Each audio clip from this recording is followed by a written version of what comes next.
Onda de ataques perde força em Santa Catarina, mas a segurança pública continua em alerta. Membros da Força Nacional já estão atuando em pontos estratégicos de vários municípios. A operação ocorre de forma integrada e específica. Os agentes da Força Nacional vão trabalhar no combate à criminalidade, como o tráfico de drogas e o contrabando de armas. Uma conta difícil de digerir. Desde o começo do ano, os moradores de Florianópolis já pagaram mais de R$1 bilhão em impostos.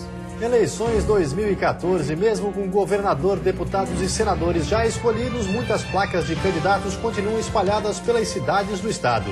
Saiba até quando as propagandas vão poder continuar expostas sem punição aos políticos. E ainda no futebol, Avaí perde fora de casa, mas permanece no G4 da Série B do Campeonato Brasileiro.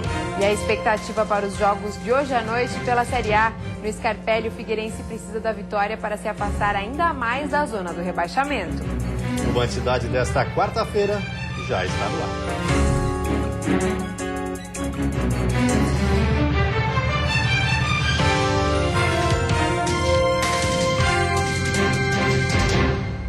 Olá, boa noite. Olá, boa noite. Os ataques criminosos estão diminuindo no estado. Mesmo assim, 5 novos atentados foram registrados entre a noite de ontem e a madrugada de hoje. 8 pessoas foram presas e 4 menores apreendidos.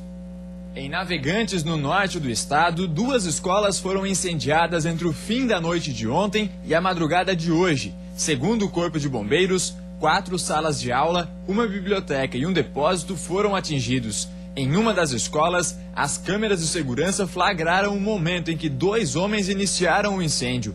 Mais de 1.600 alunos vão ficar pelo menos 2 dias sem aulas no município. Ainda no norte do estado, houve uma tentativa de incêndio a um ônibus. Em Blumenau, na região do Vale do Itajaí, criminosos atearam fogo. Segundo a polícia, 2 homens encapuzados renderam um motorista e mandaram ele e os passageiros descerem.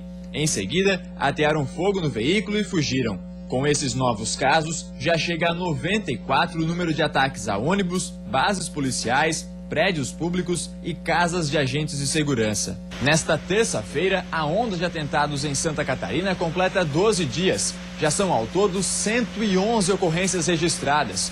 31 municípios foram atingidos, 6 deles na região da Grande Florianópolis, a mais afetada pelos ataques criminosos. Na tarde de ontem, as forças de segurança nacional e estadual estiveram reunidas. Elas anunciaram que uma das estratégias das polícias civil, militar, federal e rodoviária federal, com a ajuda dos soldados da Força Nacional, é montar operações e barreiras dentro das cidades catarinenses, nas divisas com Rio Grande do Sul e Paraná e na fronteira com a Argentina. A intenção é prender foragidos e apreender armas e drogas, produtos que sustentam o crime organizado. Tanto da Força Nacional como da Polícia Rodoviária Federal. Estão chegando agentes, já chegaram grande parte, chegando mais agentes. De todas as unidades da federação são suficientes e o maior efetivo que já operou em rodovias federais de Santa Catarina. Um dos ataques foi registrado em Chapecó. 2 homens renderam o vigia do Colégio Jardim do Lago e atearam fogo no local. O funcionário não sofreu ferimentos. As chamas atingiram uma sala que teve aparelhos eletrônicos, armários e livros danificados. De acordo com a polícia, 2 homens encapuzados, um deles estava armado, chegaram na escola, renderam o vigia e colocaram fogo na sala dos professores. O corpo de bombeiros foi chamado e conseguiu controlar as chamas para que o fogo não se espalhasse para o resto da escola. Na tarde desta quarta-feira será feita uma perícia, mas as aulas continuam normalmente. Com medo, Elisiane foi até a escola para ver se a filha de 9 anos vai poder estudar. A mãe está preocupada com a insegurança dos últimos dias. Tem que reforçar o policiamento, né? Já é claro que já tem acontecido bastante coisa, né? Eu acho que tem que reforçar. A imprensa não teve autorização para entrar na Escola Básica Municipal Jardim do Lago, no bairro EFAP. Tem que ter mais segurança, bastante. Porque, olha, tá sendo umas coisas muito... Porque, olha, aqui fumam droga, faz de tudo, que meu esposo trabalhou ali nas pedras. Vem chusma de gente fumar, quando os alunos estão tudo aí, né? Vem poder de gente ali fumar. Isso é um absurdo, isso aí. A polícia acredita que o crime está relacionado com os atentados que atingem o estado. Por telefone, a prefeitura informou que só deverá se pronunciar sobre o assunto depois que a perícia for concluída. E a seguir, Força Nacional começa a atuar oficialmente em Santa Catarina. E ainda a sede do Departamento Nacional de Infraestrutura e Transporte foi parcialmente destruída por um incêndio na capital. Nós voltamos já.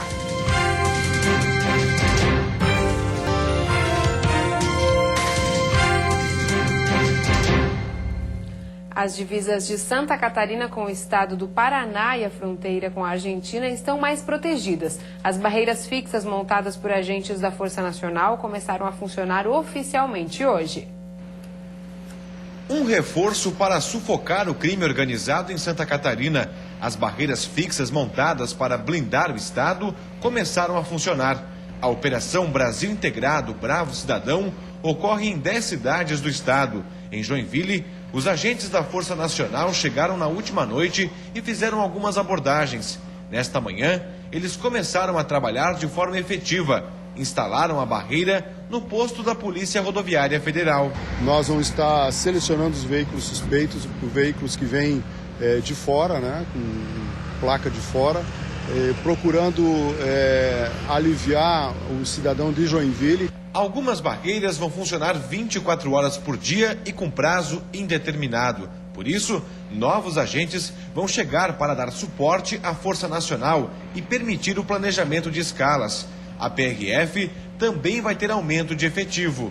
A operação ocorre de forma integrada e específica. Os agentes da Força Nacional vão trabalhar no combate à criminalidade, como o tráfico de drogas e o contrabando de armas. Já os policiais rodoviários federais vão intensificar a fiscalização para coibir irregularidades de trânsito. Durante o dia, o trânsito continua em 2 pistas na BR-101 para evitar maiores congestionamentos no local. À noite, apenas uma das faixas vai ser liberada na barreira. Esse é o nosso objetivo. Nós combatermos a criminalidade, darmos um enfrentamento a toda a situação que está acontecendo no estado de Santa Catarina. À noite, então, nós vamos estar trabalhando com redução da pista, com a redução de velocidade, de forma a trabalharmos com mais segurança. Na Serra Catarinense, a barreira está funcionando na divisa entre os estados de Santa Catarina e Rio Grande do Sul. Os homens da Força Nacional chegaram na região nesta terça-feira e estão auxiliando o trabalho dos policiais rodoviários nas estradas. Só no período da manhã, mais de 80 carros foram vistoriados pela Força Nacional e Polícia Rodoviária Federal. Além da BR-116, onde está montada a barreira, eles também estão atuando na BR-282. É evitar que o crime aconteça, não apenas a situação repressiva, mas a situação preventiva também. A presença da polícia, por si só, já inibe 90% dos delinquentes a prática do crime. 12 soldados da Força Nacional estão trabalhando na Serra, em sistema de escala, 24 horas por dia, fiscalizando e abordando motoristas. O objetivo aqui também é impedir que drogas e o contrabando cheguem a Santa Catarina. Para quem trafega na rodovia, a sensação agora é de segurança. Sempre traz, ainda mais para nós que estamos vindo de fora, né, e acompanhamos tudo via TV, né, então a gente fica até um pouco assustado. É sempre bom ver a presença da polícia atuante e deixa a gente mais seguros no percurso, né? Barreiras também estão montadas na região sul do estado. Em Jaguaruna, agentes da Força Nacional e da PRF monitoram o trânsito na BR-101. Os motoristas estão sendo abordados e os veículos vistoriados. Em Tubarão, no sul do estado, o incêndio atingiu a sede do Departamento Nacional de Infraestrutura e Transporte. Mas, de acordo com a polícia, o caso não está relacionado com a onda de atentados que atinge Santa Catarina. O fogo começou por volta das 8 horas da noite desta terça-feira e destruiu completamente uma das salas do prédio. Equipamentos de informática e centenas de documentos ficaram queimados. Teve bastante prejuízo, principalmente na área administrativa, né? onde recebe o público também. Então a gente vai ter que isolar essa área e fazer uma adaptação aí para ver o que faz. Então. Um vigilante fazia a segurança do local no momento do incêndio. Foi ele quem acionou o Corpo de Bombeiros. De acordo com o delegado regional de Tubarão, pelas declarações do vigilante, o incêndio não foi criminoso. Foi um incêndio espontâneo que teria iniciado no forro do local em razão de um curto-circuito. O próprio vigia prestou essa informação e o local também, pelos indicativos, é que o início do fogo teria sido interno. O DENIT já havia programado uma reforma para o prédio, que ainda não foi realizada por falta de recursos. Por enquanto, o atendimento ao público e os serviços que eram prestados no espaço serão improvisados em outra sala do prédio. E depois do intervalo tem futebol. Avaí e Joinville decepcionam na rodada, mas conseguem se manter no G4 da Série B. E o Figueirense recebe o Flamengo em mais um desafio para se manter longe da zona do rebaixamento.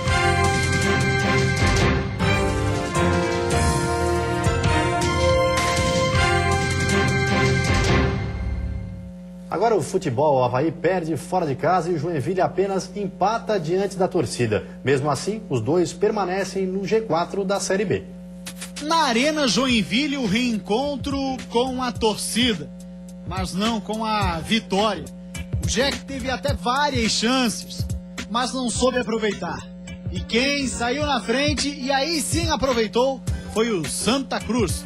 Danilo Pires pegou de primeira, sem deixar a bola cair, 1-0. O empate do Jack veio com o Edgar Júnior. Final de jogo, 1-1. E o Joinville é o quarto colocado da Série B com 48 pontos. Nesse momento, mais do que o torcedor, nós estamos muito chateados porque não conseguimos dar mais um passo rumo ao nosso objetivo, né, que é o acesso. Já em Natal, o Avaí marcou primeiro com Pablo de cabeça. A reação do ABC começou com este pênalti cobrado por Rodrigo Silva. E nesse lance o juiz marcou outra penalidade, que gerou muita reclamação do Avaí. Rodrigo Silva cobrou e fez 2-1. O Leão da Ilha, com 49 pontos, é o terceiro na tabela de classificação. Na chegada do time a Florianópolis, o goleiro Wagner comentou sobre a atuação do árbitro na partida de ontem. O juizão contribuiu bastante para a gente ter perdido o jogo. Eu acho que o primeiro pênalti ainda foi, mas o segundo no Antônio, o Antônio só pegou a bola, tomou o chute no tornozelo e ele deu o pênalti. Então, eu acho que se fosse ao contrário ele não daria, mas é isso aí. Quando o futebol é sujeito a erros, ontem aconteceu contra a gente. Levantar a cabeça e a gente fez um bom jogo, levantar a cabeça e pensar no ir casa agora, que a gente tem que, é obrigação nossa vencer dentro de casa. E pela Série A, 2 jogos hoje à noite. Destaque para o Figueirense, que recebe o Flamengo no Orlando Scarpelli.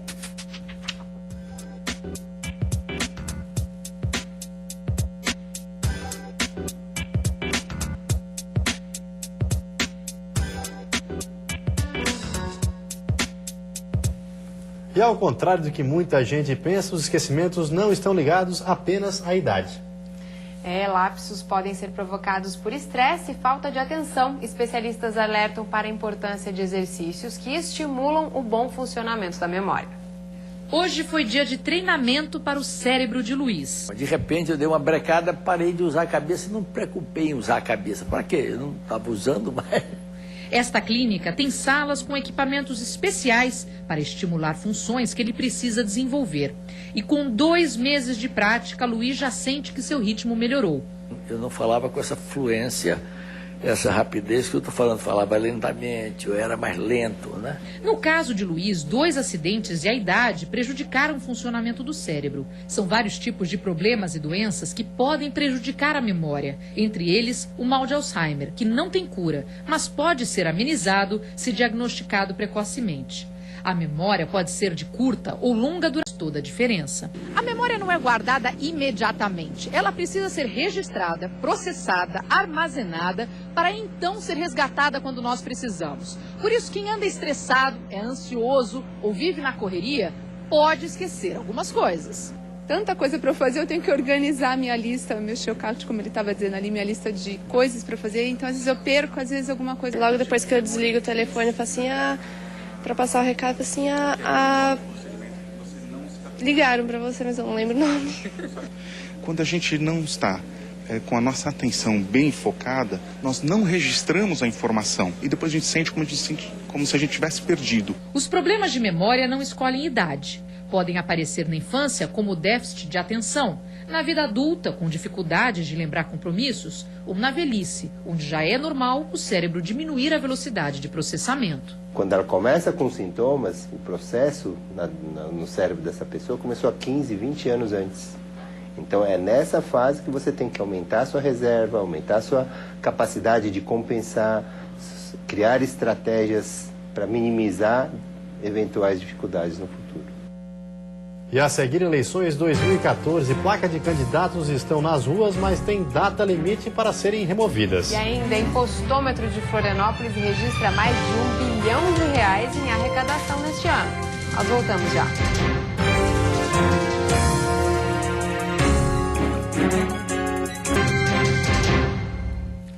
Voltamos a falar de futebol. Pela Série A, 2 jogos hoje à noite. Confira. No Orlando Scarpelli, o Figueirense recebe o Flamengo às 10 horas da noite. O alvinegro, que ocupa a 11ª posição com 32 pontos, tem a volta do zagueiro Nirley e do meia Paulo Roberto. No lugar de Leandro Silva entra William Cordeiro e no ataque permanece a dupla do último jogo, Marcão e Cleiton. A jovem revelação do Figueirense diz que não se sente pressionado com a responsabilidade que tem. Olha, acho que não. A gente não pensa nisso, mas perder ponto dentro de casa a gente sabe que é muito difícil. No Campeonato Brasileiro é difícil buscar ponto fora. Então, dentro de casa nós procuramos fazer o nosso trabalho e nos concentrar na partida. Então, precisamos sair com a vitória, mas não pressionando. No Paraná, o Criciúma enfrenta o Coritiba daqui a pouco às 7h30. Gilmar Dalpozo vai contar com a volta dos volantes Serginho e Rodrigo Souza. O Tigre vem de um bom resultado contra o Atlético Mineiro no Heriberto Rilse, mas precisa vencer para sair da zona do rebaixamento. O técnico quer que o time faça um jogo inteligente para superar a equipe do Coxa. Jogar, ter a posse de bola e aproveitar a insegurança, o momento de instabilidade também que o adversário vive. Saber fazer um jogo de inteligência. E do futebol nós vamos falar de economia. Com força total, o frigorífico Aurora dobrou sua capacidade de produção e está prestes a atingir o abate de 3.000 suínos por dia. Chegando ao abate de 3.000 suínos por dia, o frigorífico estará operando com a capacidade total. Esse número, de acordo com o supervisor da unidade, deverá ser alcançado na próxima segunda-feira. Além da estrutura que já estava construída, pronta, enfim, outro fator importante é com relação à mão de obra, né? Que nós também praticamente dobramos o nosso quadro a partir de setembro, né? Para conseguir fazer toda essa produção. E além da mão de obra e da fábrica, nós temos toda a cadeia de campo que nos supre com matéria-prima e suínos, que também teve o seu planejamento para conseguir atender a demanda da fábrica de suínos. Todos os investimentos feitos na unidade foram realizados objetivando atingir grandes mercados e em breve encaminhar 40% de tudo que for produzido para exportação. Além da geração de emprego, com mão de obra captada em mais de 20 municípios do Meio-Oeste, o frigorífico é responsável também pelo retorno de aproximadamente 12 milhões de ICMS para Joaçaba anualmente. Uma massa de ar seco e quente deixa a quinta-feira com sol, poucas nuvens e temperatura elevada em todo o estado. A mínima fica em 11 graus na Serra e a máxima em 32 no sul. No Planalto Norte, mínima de 13 e máxima de 26 graus. No litoral norte, Vale do Itajaí e oeste do estado, a máxima chega aos 29. E na Grande Florianópolis, mínima de 19 e máxima de 28 graus. Depois do primeiro turno, elas continuam nas ruas. São as placas eleitorais. Mesmo com a poluição visual, por enquanto elas estão dentro do prazo estipulado pelo TRE. Em alguns pontos, a quantidade de placas chama a atenção. Em outros, elas chegam a atrapalhar a sinalização de trânsito. Tanto as placas quanto os cavaletes possuem uma regulamentação e prazos específicos. E mesmo já sem a necessidade, na maioria dos casos, elas ainda continuam dentro da lei. Os cavaletes estão proibidos desde a véspera da eleição, mas para este tipo de propaganda eleitoral, as placas fixas, os candidatos têm até o dia 4 de novembro para retirá-las das ruas. A partir do prazo estipulado pelo Tribunal Regional Eleitoral, as irregularidades podem ser denunciadas diretamente no cartório eleitoral de cada região. Os candidatos que estiverem descumprindo a lei receberão uma notificação da Justiça Eleitoral e deverão retirar os materiais em 48 horas. Caso a notificação não seja respeitada, o candidato é multado. Ela tem um valor, ela vai de 3 mil a 5 mil FIRs, né, que é o valor de referência, né, que daria mais ou menos esse valor em reais mesmo, né, a critério do juiz eleitoral, no caso concreto ali, a quantidade de placas, a situação da placa, às vezes o risco que ela que pode estar deixando para a população. 2 impostômetros em locais movimentados de Florianópolis estão conscientizando os contribuintes da capital sobre o quanto o cidadão paga em impostos. Os painéis já ultrapassaram R$1 bilhão. Um número tão grande que não passa despercebido. Os painéis na Avenida Beira-Mar Norte e no bairro do Itacorubi mostram a cifra que não para de aumentar e que foi recolhida através de taxas, tributos e impostos pelos moradores de Florianópolis durante o ano. Só enquanto essa matéria está no ar, em aproximadamente 1 minuto, os florianopolitanos já pagaram mais de R$2 mil em impostos. Se somarmos esse valor desde o início do ano, já ultrapassamos R$1 bilhão. Com esses recursos, seria possível construir 3.400 postos de saúde equipados ou 69 mil salas de aula. Mas o que muitos contribuintes se perguntam é: para onde estaria indo todo esse dinheiro? O contribuinte ele tem que saber o que está pagando e o que está recebendo de retorno. Eu acho que tem que haver uma prestação de contas para a sociedade, né, em relação aos tributos, né, arrecadados. Os impostômetros são uma iniciativa da Associação Comercial e Industrial de Florianópolis, a ACIF, e pretendem justamente chamar a atenção para a alta contribuição aos cofres dos governos e ao descaso com o dinheiro público. Demonstra o somatório das contribuições, das taxas e dos impostos pagos a nível estadual, municipal e federal pelos contribuintes de Florianópolis, né? E aquele registro que nós temos lá é o total, este total dos valores pagos pelos contribuintes desde o dia 1º de janeiro de 2014. Na avaliação do Sindicato das Empresas de Serviços Contábeis da Grande Florianópolis, além da carga tributária ser considerada alta, o retorno em serviços não é proporcional. Para o presidente do SESCOM, só uma reforma poderia mudar o cenário atual. Talvez nós pudéssemos melhorar esse retorno de serviços com a melhoria da participação dos municípios nesse bolo que vai para o governo federal. E antes de encerrarmos, uma olhadinha no trânsito da capital. Aí você acompanha imagens ao vivo das pontes Colombo Salles e Pedro Ivo Campos. Movimento intenso nos dois sentidos, mas principalmente para quem deixa a ilha de Santa Catarina. Agora em Florianópolis, 23 graus. E vem aí o Jornal da Band. Uma ótima noite para você e até amanhã. Boa noite, até amanhã.